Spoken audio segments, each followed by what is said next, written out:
Just as a perfect diamond is rare, rarer still is the perfect crime. But one October morning, it happens. Let's go!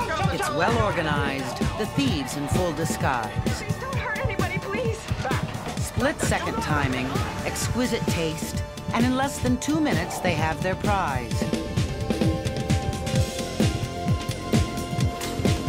1.2 million in jewelry, one of the biggest heists in Canadian history. And then, they vanish into thin air.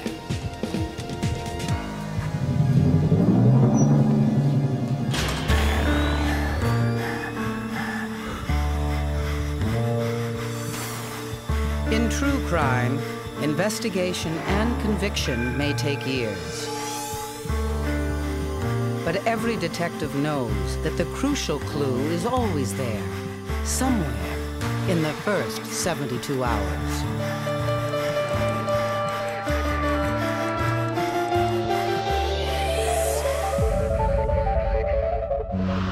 Vancouver, 1986.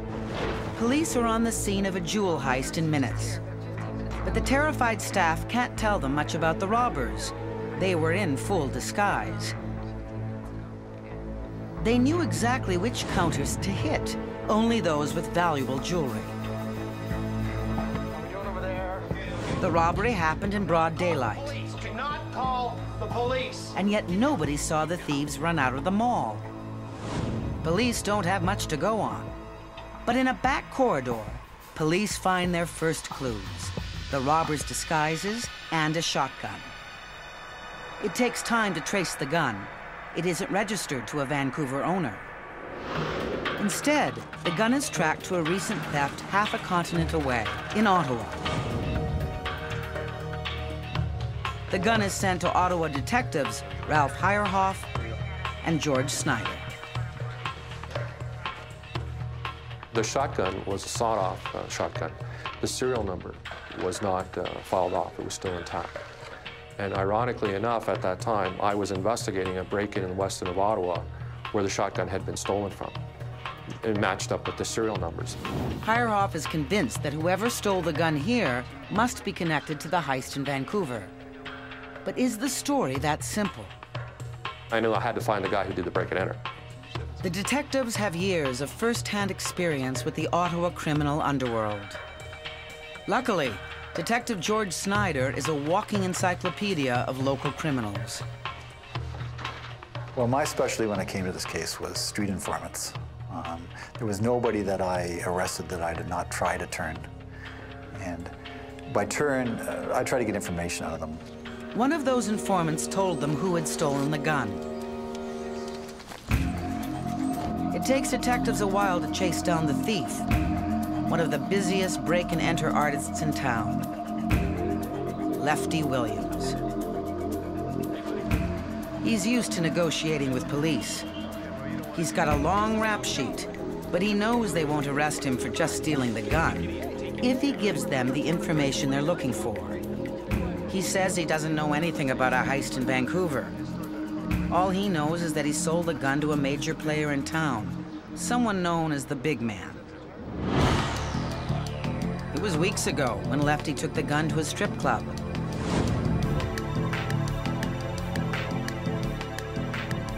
But he tells police that the big man never dirties his hands with any illicit transactions.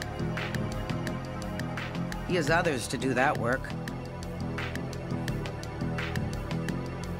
He's got a good right-hand man who looks after all the details. Lefty says he was paid in drugs and some cash. But after that, he has no idea what happened to the gun. Police know the big man very well. He's a kingpin in the Ottawa criminal underworld, a guy who receives and sells stolen property, a fence. They've been trying to get evidence on him for years.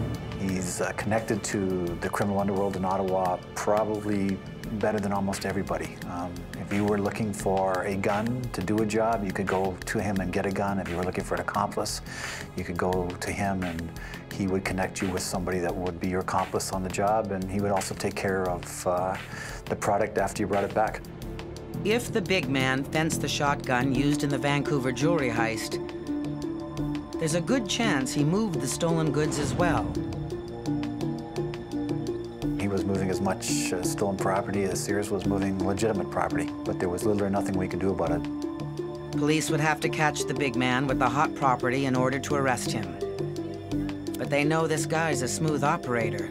He and the jewelry store Bandit would have worked out a tight turnaround, and the jewels would be long gone by now. He's a professional. Being a criminal was his business. He understood that being a police officer was your business. He respected you. He expected you to show respect to him, and game on. Police review the case files of 8 major jewelry store robberies over the past 3 years, right across the country.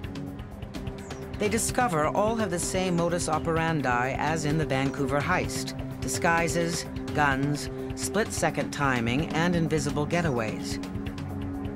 The Burke's jewelry chain is their favorite target. And again, everything starts falling into place. The light bulbs start going on and start realizing it's all connected. They surmise there must be one mastermind behind all this, someone bigger than the big man. Sometimes with an accomplice, sometimes working alone.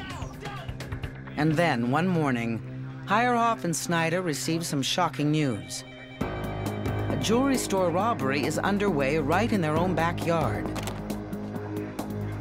The detectives race to the store to catch the jewel thieves in a downtown mall. But if this heist is the work of the same mastermind, they'll be too quick for police. The mastermind and his accomplice have pulled off a perfect robbery. No gun left behind this time. Ironically enough, we had a police Crime Stopper event going on at that time. It was pretty bold and brazen to go up 3 floors and rob the largest jewelry store in the mall, and then these guys took off. Take care. All right, thank you. Okay. All right, have a nice day. By the time police arrive, the bandits have walked away with $180,000 in estate jewelry.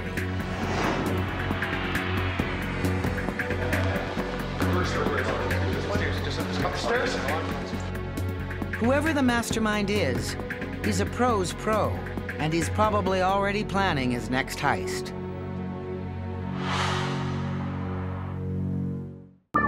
Detectives George Snyder and Ralph Heyerhoff are still one step behind the mastermind of several jewelry store robberies. He's just disappeared with 180 grand in jewelry. Odds are, he'll unload the goods through the most notorious fence in town, the big man. He was well known for jewelry. He likes jewelry. He would wear a lot of jewelry and was very, very knowledgeable about jewelry. It was a bit of a fetish with him. It was his trademark. So we started to just focus all of our attention on who was around the club. If the bandit is working with the big man, he will eventually have to make contact with him. But no one suspicious appears outside the club. Only Jimmy Risley, the longtime bouncer. He's the big man's right-hand man. We began an intensive surveillance of him and his activities. If the jewelry is moving through the club, Jimmy's the guy who will do the transactions. Following him might lead police to the bandit. But he's very surveillance conscious and good at smelling out cops.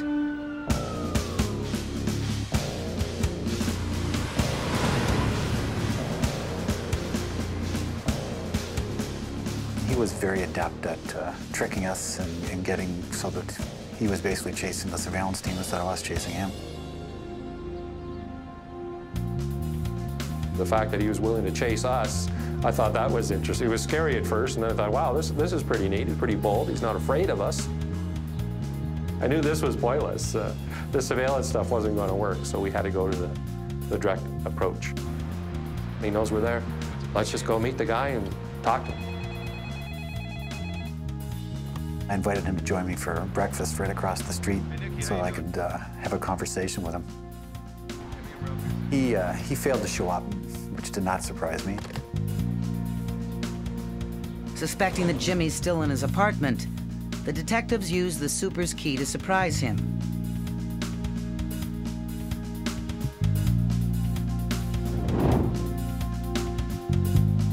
Jimmy might be smart, but he's also extremely claustrophobic.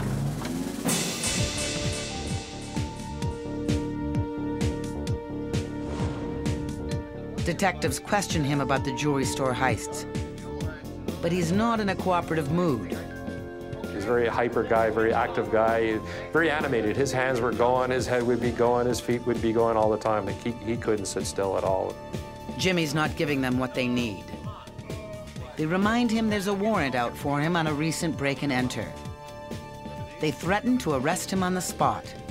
This guy definitely did not want to go back to jail. I mean, he really didn't have much of a choice. He was going to have to cooperate or do a substantial amount of jail time. I asked him, what do you know about the Burke's Bandit? He wouldn't give me a straight answer, but he said, well, there's a new guy around. I don't really know his name. I don't know much about him. I think he's an American. A few days later, Heyerhoff spots someone matching the description of the new guy. Heyerhoff runs the license plate.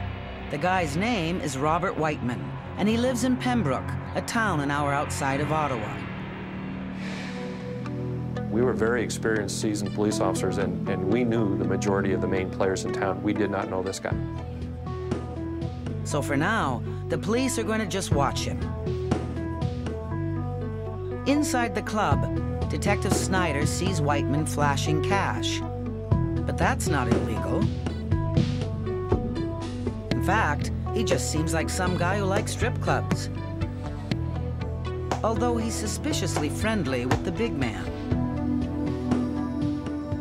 Detectives travel to Pembroke, where Robert Whiteman has lived with his girlfriend for the past couple of years. He was a middle-aged gentleman with a young family, not the sort of person that you would be thinking was a criminal at all, just very, very average.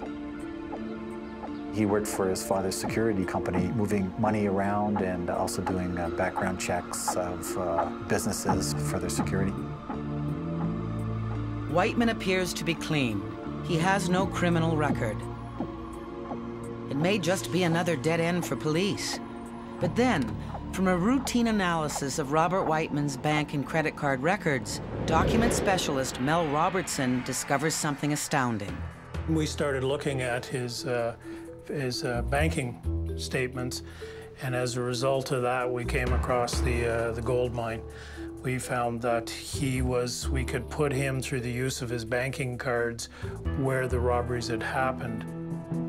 Robertson sees that every time a major jewelry store was robbed, Whiteman was in that city using his credit card.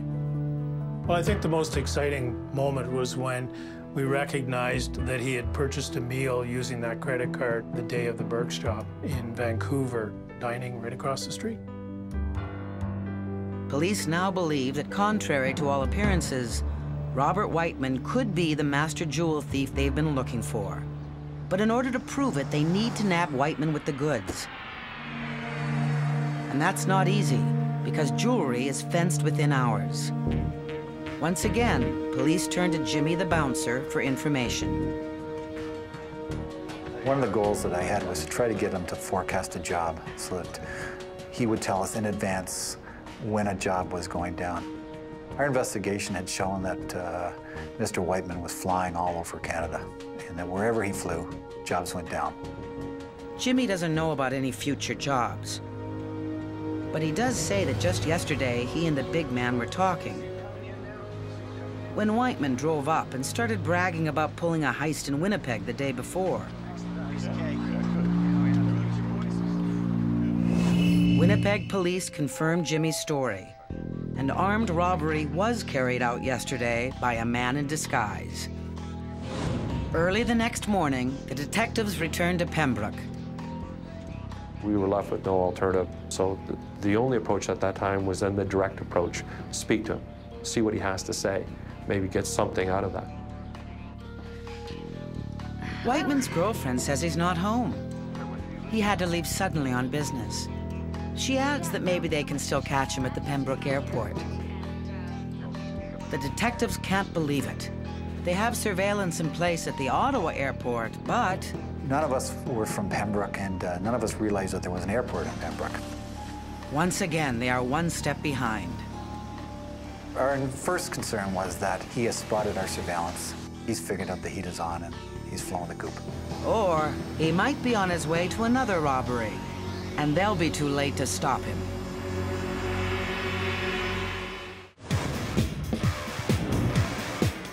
By the time detectives Snyder and Heyerhoff arrive at the local Pembroke airport, suspected master jewel thief Robert Whiteman has literally flown the coop. Fortunately for us, we decided that maybe let's investigate him leaving. Let's assume that maybe he's gone for another job. Detective Heyerhoff discovers that Whiteman has chartered a small plane to a city 1 hour away. And sure enough, police learn another heist has just gone down with a man in disguise. If Whiteman sticks to his MO, he'll be back in Pembroke before the day is out. We've got a very, very good plan in place. He's going to come back to his family, and he's going to carry all of the goodies with him when he comes back. Hours later, detectives spot Whiteman's girlfriend waiting for him at the airport.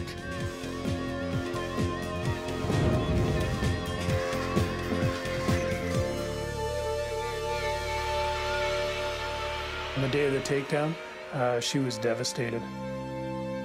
She just couldn't believe it. She was just in total denial. She said, "No, you've got the wrong person. He's a businessman, he travels a lot, but he's not a robber." The proof is irrefutable. Whiteman has been caught red-handed. But detectives are surprised by his cool, unflappable demeanor, as if he's going to get away with everything. My gut feeling, in looking at him, there was something still missing in our investigation that he knew was missing. That's when police discover something very odd about Whiteman's past. There was no evidence of him existing prior to 1985. No birth certificates, no previous driver's licenses, no previous addresses. So it's like he'd been parachuted into Pembroke. His prints are sent to Interpol, and police suspicions are confirmed. The name Robert Whiteman is an alias. He was then identified as Gilbert Galvin, an escapee from the United States. I went back and asked Mr. Galvin, under that name, how he was doing, and the look in his eyes told me everything I needed to know. When he heard the name Galvin, he knew that he was done.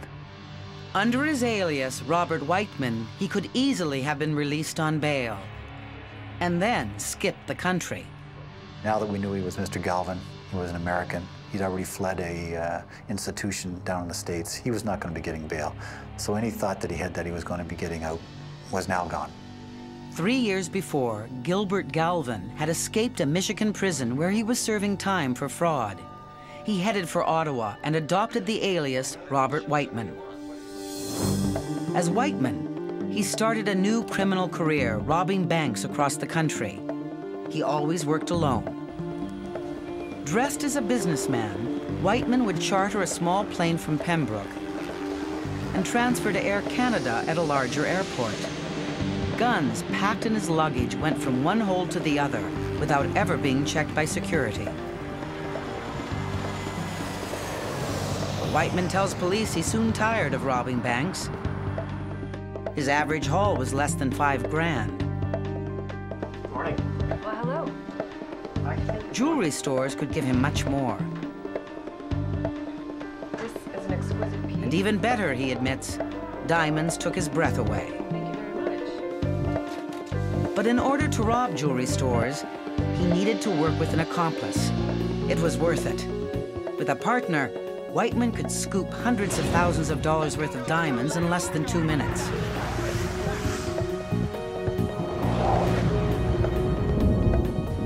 His skills as a bandit were way above anything I had ever seen before.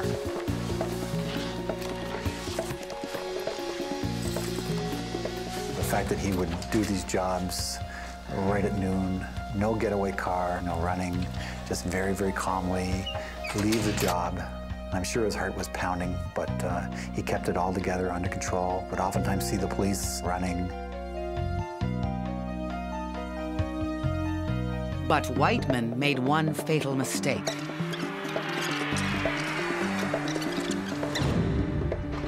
He used an inexperienced accomplice at the Vancouver jewelry heist. And that accomplice left behind the only clue for police to follow, the shotgun, found in the first hours of the investigation. In my mind, if he'd continued to operate alone, he might have continued for a long, long time before anybody caught wind of what he was up to. In the end, Gilbert Galvin, AKA Robert Whiteman, is charged with 59 counts of armed robbery. Police try to bargain with him, give up the big man who undoubtedly moved the jewelry, and Galvin will do less time. But Galvin won't rat on the fence. It's not his style. For that bit of bravado, Gilbert Galvin is sentenced to 20 years in Canadian prison. I certainly respected Mr. Galvin. He was obviously very, very bright. And it was quite a challenge to go after him. He didn't think very much of Canadian police, but now that we had him, he realized that we were a lot smarter than he had initially given us credit for. And you could see the respect was there, going both ways. The more than $2 million worth of cash and jewelry he stole has never been recovered.